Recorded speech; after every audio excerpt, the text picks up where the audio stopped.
बिस्मिल्लाहिर्रहमानिर्रहीम। अस्सलाम वालेकुम। आप देख रहे हैं यूट्यूब चैनल आम सी बातें। फ़लस्तीन पर इसराइल का हमला और रिजवी शेर की ललकार, इस वीडियो में हम इसी के मुतालिक बात करेंगे। नाज़रीन कराम, हमेशा की तरह एक बार फिर रमज़ान के महीने में इसराइल की जानब से फ़लस्तीन पर हमला किया गया है। तो इसी हवाले से बात करते हुए अल्लामा साद हुसैन रिजवी ने इस हमले की शदीद मजम्मत की और कहा कि अब वक्त आ गया है कि फ़लस्तीनियों को उनका हक दिया जाए।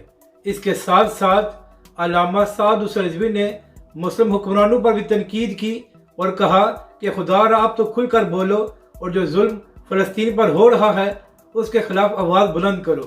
तो नाज़रीन करम, इसी हवाले से बात करते हुए तहरीक लब्बैक कराची के अमीर मुफ्ती कासिम फ़खरी साहब ने सिंध असम्बली में भी एक धुआंधार तकरीर की है। मुफ्ती कासिम फ़खरी साहब ने कहा कि जो जुल्म फ़लस्तीनी पर किया जा रहा है उसकी जितनी मजम्मत की जाए वो कम है।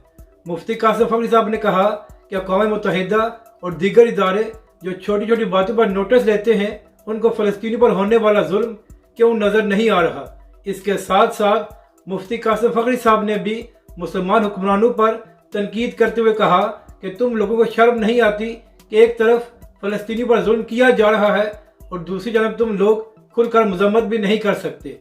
इसके साथ मुफ्ती कासिम फ़खरी साहब ने पाकिस्तान की हुकूमत और अपोजिशन पर तनकीद करते हुए कहा कि जब इन लोगों के सियासी मसाइल होते हैं तो खुलकर बात करते हैं और प्रोटेस्ट भी किया जाता है, लेकिन जब फ़लस्तीन पर जुल्म हो रहा है तो इन लोगों ने एक ट्वीट करके और एक बयान देकर अपनी जान छुड़ा ली है। अपनी राय का ज़रूर इजहार करें कि आपको ये वीडियो कैसी लगी और हमारे इस चैनल को भी सब्सक्राइब करें।